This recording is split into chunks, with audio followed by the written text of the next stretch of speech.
Visual fox pro में आज की क्लास में हम सीखने वाले हैं modifying the structure of database file. हम जो भी डाटाबेस फाइल बना रहे हैं उस डाटाबेस फाइल के अंदर अगर हमको पहले से ये निश्चित नहीं है, पहले से हमने डिसाइड नहीं किया है कि हमको कितने कॉलम रखने हैं, कितने फील्ड रखने हैं। मान लीजिए आपने डाटाबेस फाइल बनाया और उसके अंदर कोई कॉलम छूट गया, तो हम उसमें नए कॉलम को कैसे ऐड करेंगे, या कोई डाटाबेस फाइल के अंदर कोई एक्स्ट्रा कॉलम ऐड हो गया तो उसे कैसे डिलीट करेंगे। साथ ही अगर किसी डाटाबेस फाइल के अंदर किसी कॉलम को डिफाइन करते समय हमने जो डाटा टाइप है वो गलत कर दिया है, विड्थ हमने गलत कर दिया है, तो उसमें हम कैसे बदलाव करेंगे, यही आज के क्लास में हम सीखने वाले हैं। यानी हम कैसे मॉडिफाई करेंगे अपने स्ट्रक्चर को, डाटाबेस फाइल के स्ट्रक्चर को हम कैसे चेंज करेंगे, कैसे बदलेंगे, आज की क्लास में हम यही आपको बताने वाले हैं। तो इसके लिए सबसे पहले आपको फॉक्स प्रो को ओपन कर लेना है, और ओपन करने के बाद जिस डाटाबेस फाइल के अंदर आपको ये चेंजिंग करना है, जिसके अंदर ये बदलाव करना है, सबसे पहले आप उस डाटाबेस फाइल को ओपन कर लीजिएगा। डाटाबेस फाइल को ओपन करने के लिए आपको यूज़ लिखना होगा, और अपने डाटाबेस फाइल जो पहले आपने बना रखा है, तो हमने बनाया था, आपको याद होगा, स्टूडेंट्स के नाम से हमने डाटाबेस फाइल को बनाया था। जैसे हम इंटर बटन को प्रेस करेंगे हमारी डाटाबेस फाइल यहाँ ओपन हो जाएगी। आप देख सकते हैं स्टेटस बार के अंदर यहाँ पे आपको आपकी डाटाबेस फाइल का नाम और लोकेशन दिखा रहा है, साथ ही उसके अंदर कितने रिकॉर्ड हैं ये सब आपको दिखा रहा है, और आपका रिकॉर्ड पॉइंटर किस रिकॉर्ड के ऊपर है वो भी आपको यहाँ पे शो कर रहा है, 1/9। अब देखिए हमारा डाटाबेस फाइल ओपन हो चुका है, यूज में आ चुका है। अब हमें क्या करना होगा कि हमको अपने उस स्ट्रक्चर को ओपन करना पड़ेगा। तो यहाँ पे आपको हम दो तरीके बताने जा रहे हैं, दोनों तरीका आप यूज़ कर सकते हो। एक तो कमांड का यूज़ करके आप ये काम कर सकते हो, और दूसरा मेनू का भी प्रयोग करके हम अपने स्ट्रक्चर को मॉडिफाई कर सकते हैं। तो पहला हम कमांड यूज़ करते हैं। कमांड में आपको लिखना पड़ेगा मॉडिफाई, आपको लिखना पड़ेगा मॉडिफाई स्ट्रक्चर, कमांड विंडो के अंदर लिखना होगा, और जैसे इंटर करेंगे आप देख सकते हैं कि आपके इस डाटाबेस फाइल के अंदर जितने भी फील्ड बने हुए हैं वो सब आपको यहाँ पे दिखाई देने लगेंगे। यहाँ देख सकते हैं नेम, एड्रेस, स्टेट और पिन कोड का यहाँ पे कॉलम बना हुआ है। अगर आपको इसमें और अधिक कॉलम ऐड करने हैं तो आप यहाँ पे ऐड कर सकते हो। यहाँ देख सकते हैं इंसर्ट का ऑप्शन दिया है। मान लीजिए मुझे मोबाइल नंबर का कॉलम ऐड करना है, तो मैंने मोबाइल नंबर ऐड कर दिया। इसका डाटा टाइप क्या होगा, यहाँ पे न्यूमेरिक होगा।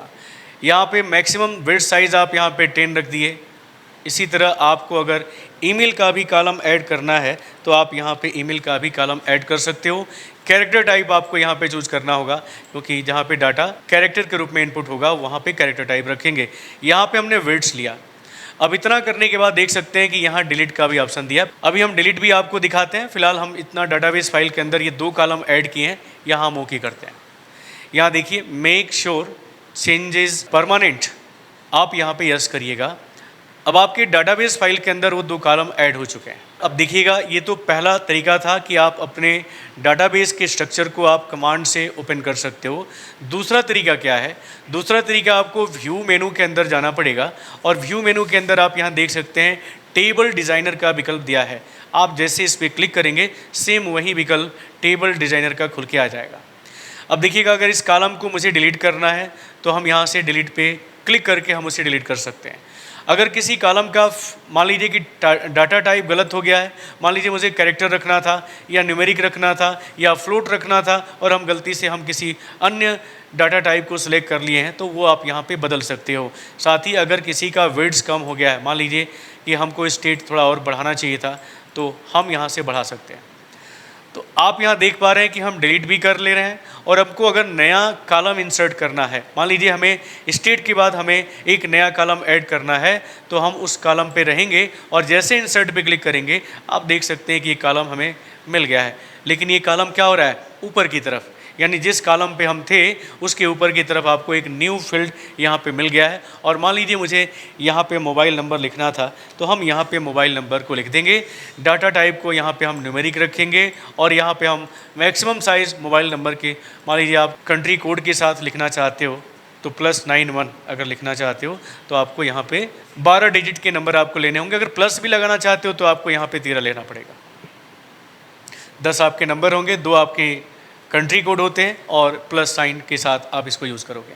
इतना करने के बाद आपको यहाँ पे ओके बटन पे क्लिक करना होगा, और इस प्रकार आप यहाँ पे यस करेंगे और डाटाबेस फाइल के अंदर आपकी चेंजिंग हो गई है, स्ट्रक्चर बदल गया है।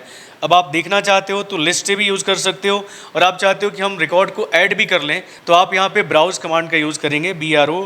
BROWSE लिख के आप इंटर करेंगे तो आप देख सकते हैं कि वो टेबल आपके सामने खुल गया है। और जो कॉलम हमने एक्स्ट्रा ऐड किया है, अभी ऐड किया है, तो इन सबको आपको फिल करना पड़ेगा, इन सबको भरना पड़ेगा, मोबाइल नंबर भरना पड़ेगा और यहाँ से आपको ईमेल भी भरना पड़ेगा जिसका ईमेल आईडी ऐड करना चाहते हो।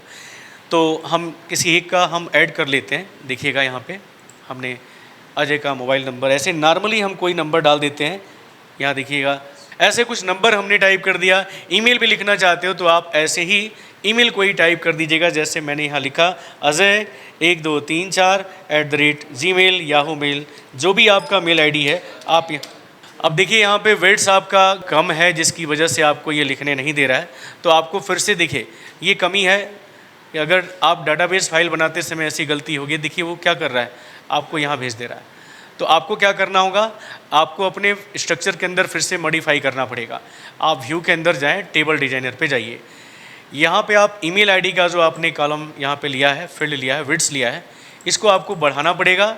और जैसे आप ओके करेंगे, यहाँ पे आप यस करिएगा और फिर से आप ब्राउज़ कमांड का प्रयोग करेंगे तो आप देखेंगे अब यहाँ पे नाम था आपका अजय कुमार। ये गलतियाँ हो जाती है अगर आपका फील्ड कम है, विड्स कम है तो यहाँ पे आप अब ईमेल आईडी को पूरा लिख सकते हो @gmail.com।